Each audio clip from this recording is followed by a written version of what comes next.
السلام عليكم ورحمة الله وبركاته. أهلا بكم في قناة ويز نسمة.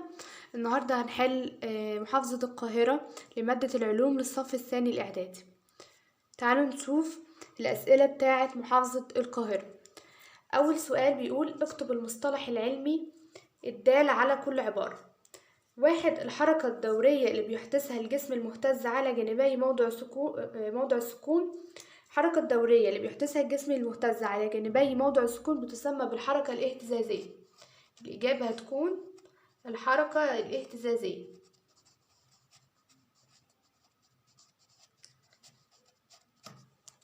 2. قدرة الوسط الشفاف على قصر الأشعة الضوئية. قدرة الوسط على كسر الأشعة الضوئية ده تعريف الكثافة الضوئية للوسط. تعريف الكثافة الضوئية للوسط.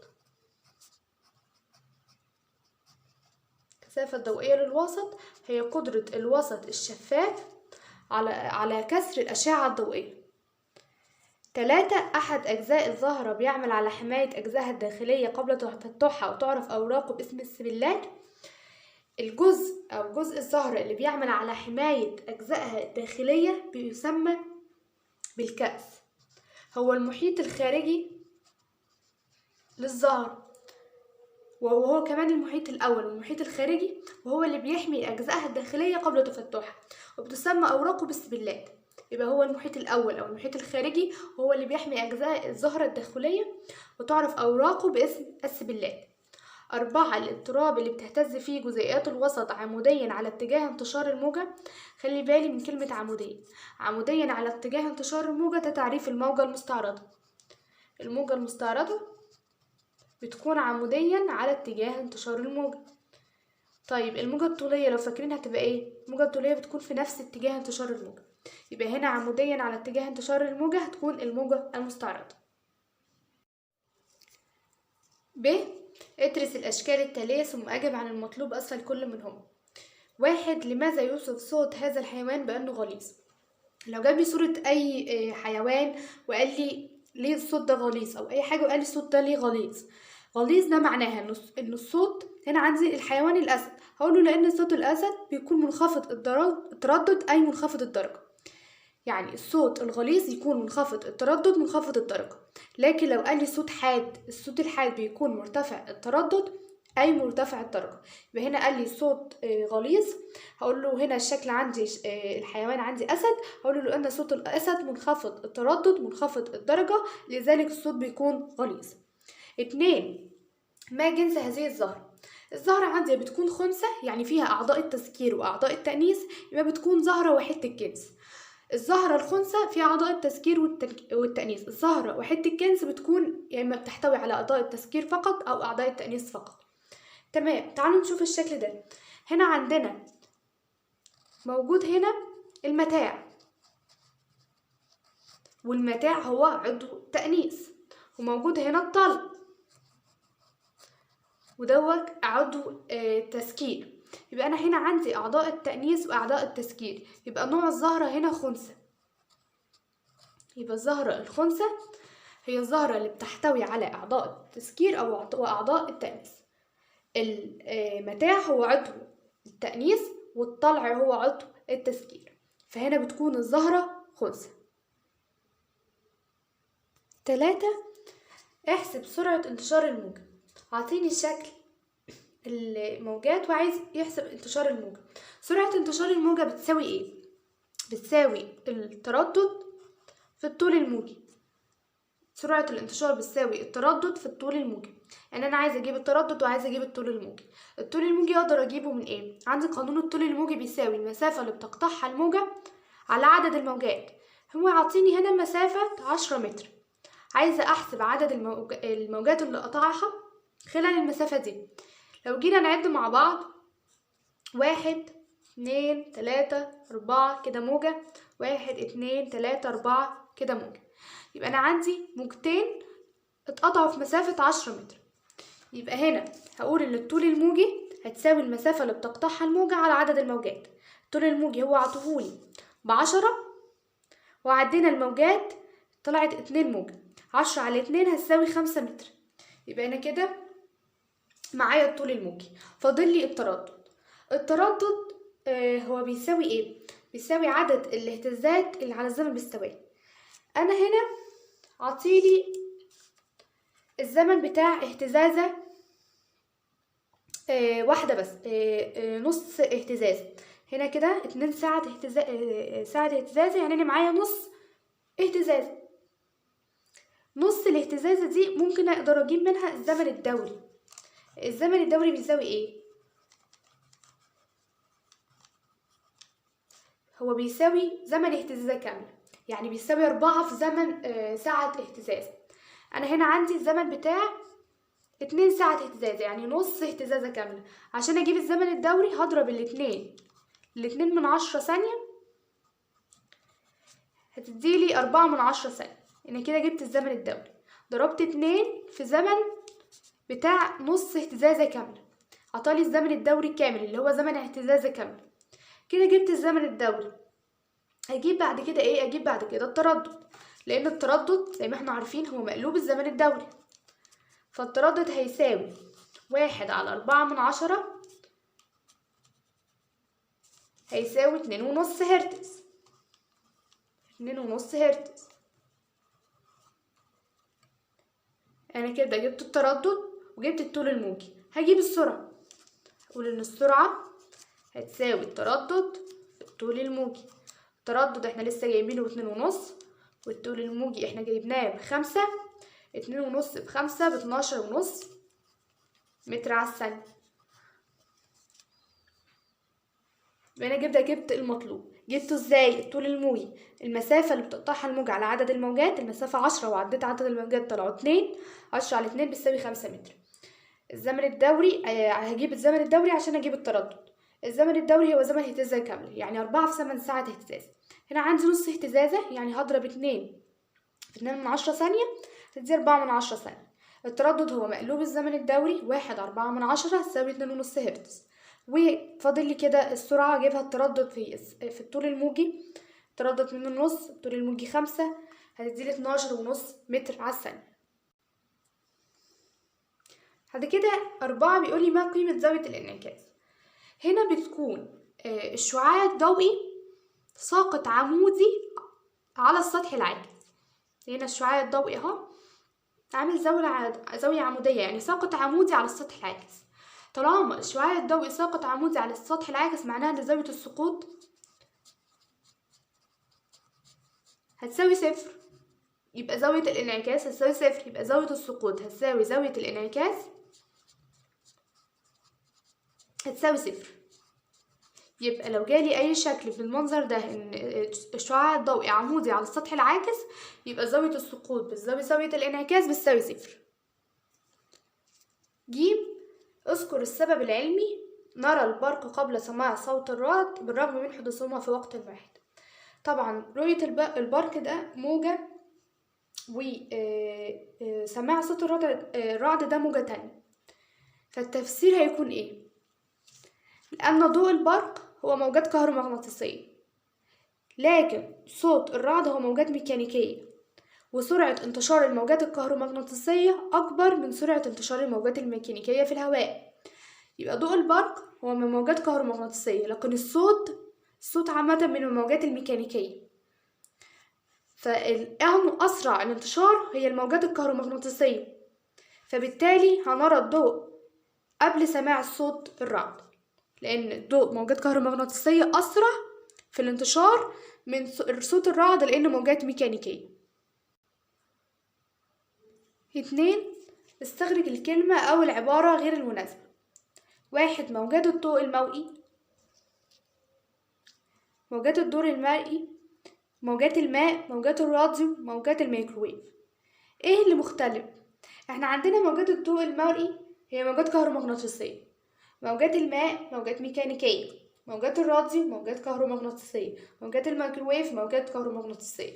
يبقى المختلف هو موجات الماء لأنها موجات ميكانيكية، والباقي موجات كهرومغناطيسية. 2.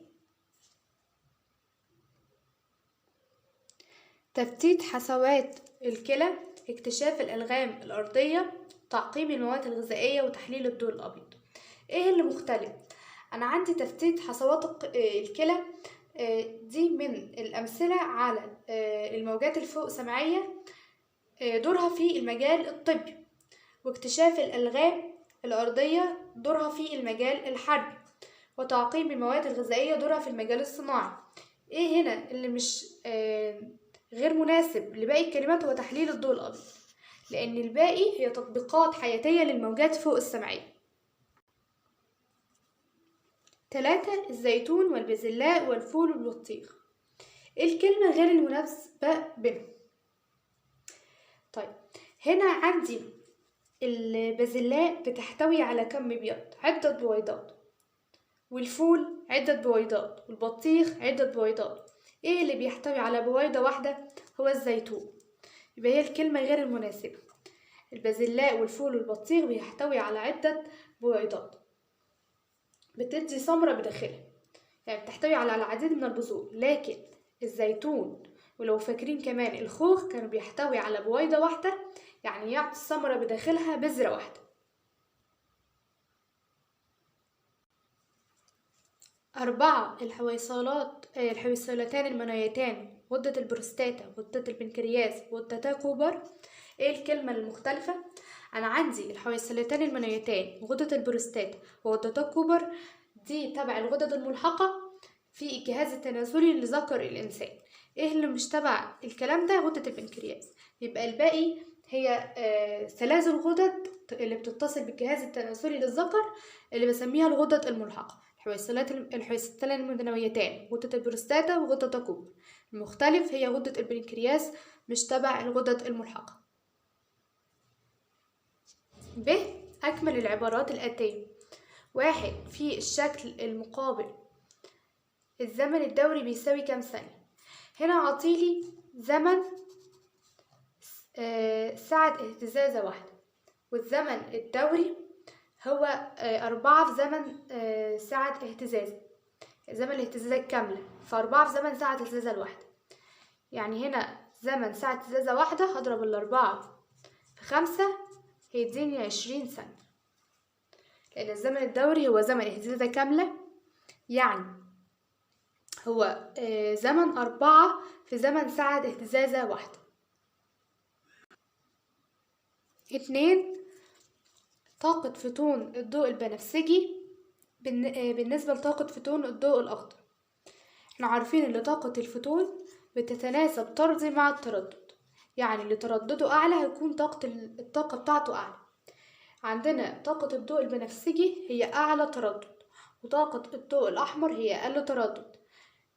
ليه؟ لأن تردد الضوء البنفسجي هو أعلى تردد، وتردد الضوء الأخضر هو أقل، يبقى تكون أكبر منه.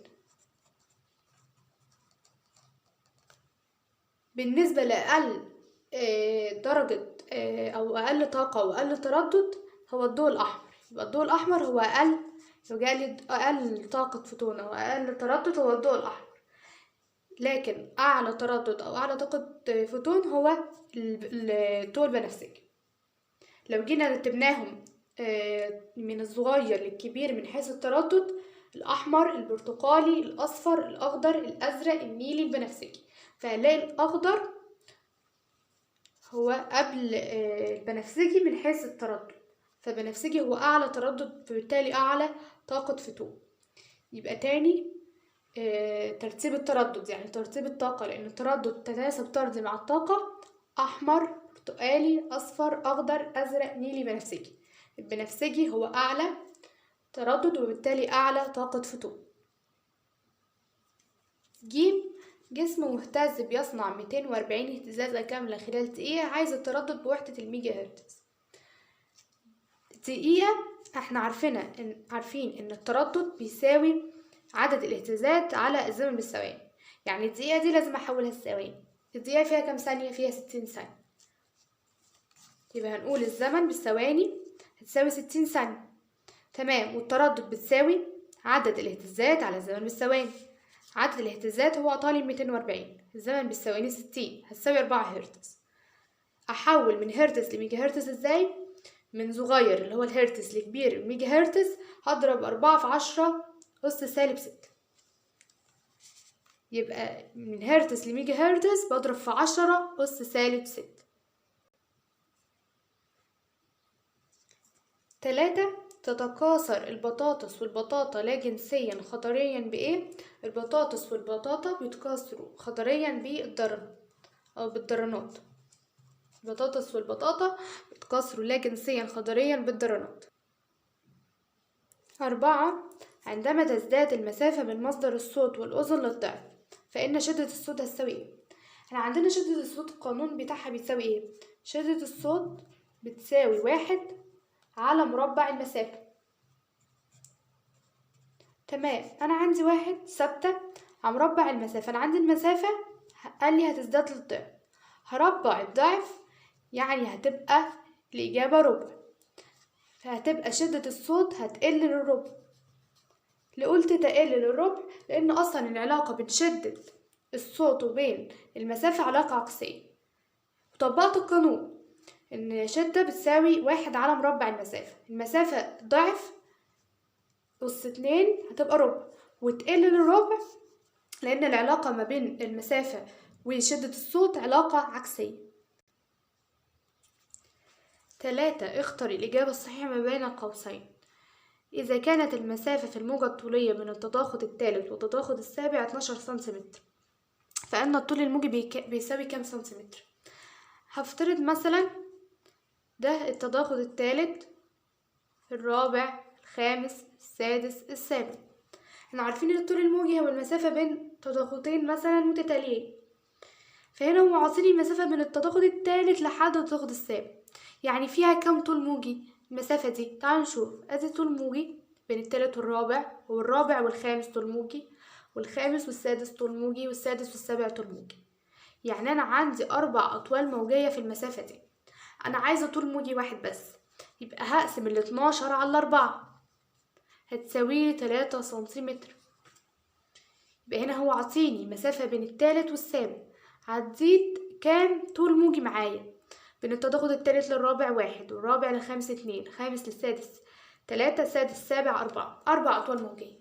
أنا عايزة طول موجي واحد بس، فقسمت على 4 فهنا هتساوي 3 سنتيمتر.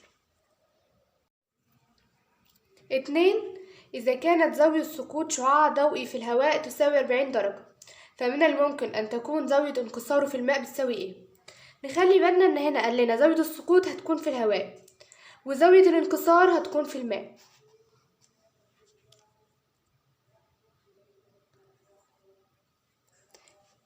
في الهواء السقوط والانكسار عايز الانكسار في الماء. احنا عارفين ان السرعة الضوء بتكون كبيرة في الهواء، يعني هنا سرعة الضوء كبيرة، لكن في الماء بتكون سرعة الضوء قليلة. يبقى انا هنتقل من الهواء الى الماء، يعني هنتقل من السرعة الكبيرة للسرعة القليلة. يبقى هختار رقم اقل من 40 ولا اكبر من 40؟ هختار رقم اقل من 40. يبقى هنا عندي 29 درجة هي الاقل رقم موجود عندنا من 40، لانها مش بتساويها، مش 40، مش اكبر، مش 50 ومش 80، لانه من الرقمين دول اكبر من 40. يعني خلي بالنا ان السرعة بتكون كبيرة في الهواء وبتكون قليلة في الماء. فانا هنتقل من سرعة كبيرة لسرعة قليلة، يبقى انا درجة او زاوية السقوط عندي هتقل، فاختار رقم اقل من 40. 3. بعد اتمام عملية الاخصاب في النبات ينمو المبيض مكونا. المبيض لما ينمو بيكون ثمر، يبقى على طول لما تلاقي المبيض ينمو يكون ثمر. 4. يقاس مستوى شدة الصوت بوحدة. شدة الصوت بتقاس بوحدة الديسي. تعالوا نشوف أسئلة ب. اختر من العمود ب ما يناسب العمود A. أول حاجة عندنا الطاقة. الطاقة ايه اللي يناسبها من الموجود عندنا؟ ينعكس عليها الضوء انعكاس غير منتظم؟ لا. تردد موجة صوتية؟ لا، الطاقة مش تردد. يفرز هرمون البروجسترون؟ لا. تردد موجة صوتية؟ لا. 5. تنتقل بين جزيئات الوسط عن طريق الموجة؟ صح، يبقى 1 هتاخد 5. الطاقة بتنتقل بين جزيئات الوسط عن طريق الموجة. 2 50 هرتز. ايه اللي هيناسبها؟ ينعكس عليها الضوء انعكاس غير منتظم؟ لا. تردد موجة صوتية لا يسمعها الإنسان؟ لا غلط. ليه؟ لأن الموجات اللي بيسمعها الإنسان بتكون في المدى ما بين 20 هرتز ل20 كيلو هرتز، وهنا 50 هرتز هي في المدى ده ما بين 20 وما بين 20 هرتز وما بين 20 كيلو هرتز. يبقى هي تردد موجة صوتية بيسمعها الإنسان، يبقى هتكون 4. تردد موجة صوتية يسمعها الإنسان لأنها بين 20 هرتز وال20 كيلو هرتز. 3. ورقة الشجر بينعكس عليها الضوء انعكاس غير منتظم؟ صح. ليه صح؟ لأن ورقة الشجر بتعتبر من الأسطح الخشنة، فبينعكس عليها الضوء انعكاس غير منتظم لأنها من الأسطح الخشنة. 4. المبيض بتفرز هرمون البروجسترون، ودي الحاجة اللي ليها علاقة عندنا في الاختيارات بين الهرمونات، والمبيض بيفرز صح هرمون البروجسترون، يبقى 4 هتكون 3.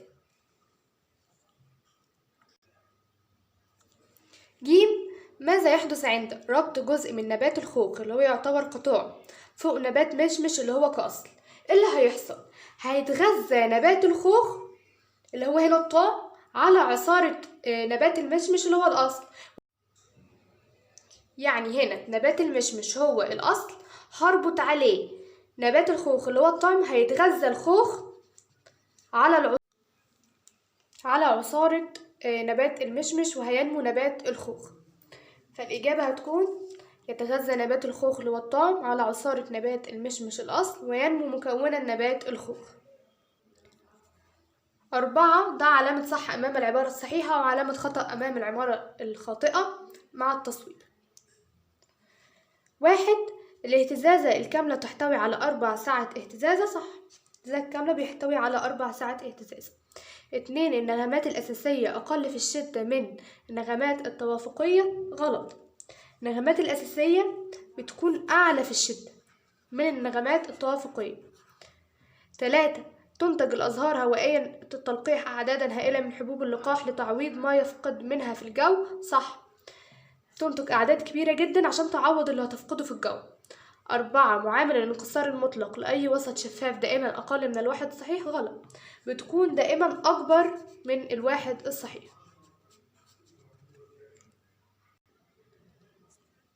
ب. صوب ما تحته خطأ. 1. القاع في الموجة المستعرضة يقابله تضاغط في الموجة الطولية؟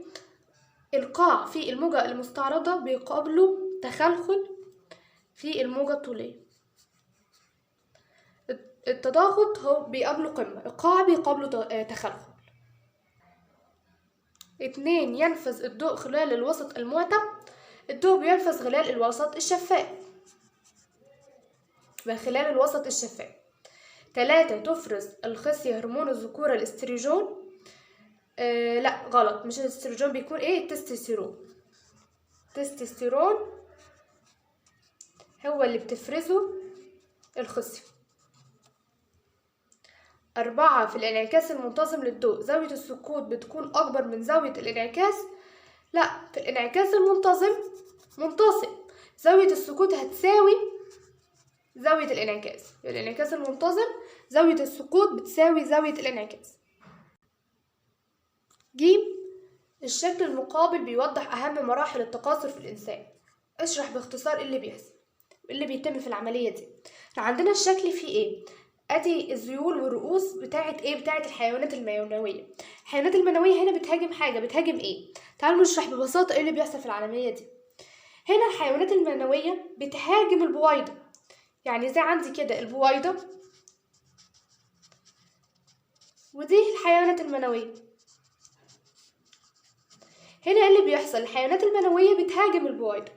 هتهاجم ايه الأول؟ هتهاجم قناة فالوب، فهتفرز رؤوس الحيوانات المنوية دي، الرؤوس اللي هي الحتت دي اللي عندنا دي تسمى رؤوس ودي تسمى ذيل. الرؤوس هتفرز انزيمات عشان تفكك الغلاف الخلوي المتماسك للبويضة، عشان تفك الغلاف ده. ليه؟ عشان توصل للحيوانات المنوية واحد تلو الآخر، واحد يقدر يوصل ويخترق البويضة وتحيط نفسها بغلاف بيمنع دخول حيوان منوي آخر. البويضة خلاص لما حيوان منوي يخترقها بتحيط نفسها بغلاف بتمنع اختراق حيوان منوي آخر، فتندمج الحيوان المنوي مع نواة البويضة. ده اللي بيسمى بالإخصاب. عشان تتزيلي بويضة مخصبة اللي بسميها الزيجو. يبقى ايه اللي بيحصل؟ تعالوا نشوف كده وهو مكتوب. هتهاجم الحيوانات المنوية البويضة في بداية قناة فالوب، وهتفرز رؤوس الحيوانات المنوية دي انزيمات عشان تفكك الغلاف الخلوي المتماسك للبويضة، لكي يتمكن الحيوان المنوي واحد من اختراق البويضة، فتحيط نفسها بغلاف بيمنع دخول حيوان منوي آخر. فهتندمج الحيوان المنوي مع نواة البويضة عشان يديني الزيجوت بويضة مخصبة. تسمى عملية الاندماج بين نواة الحيوان المنوي ونواة البويضة بالإخصاب. كده بتكون خلصنا شرح أو حل محافظة القاهرة للصف الثاني الإعدادي.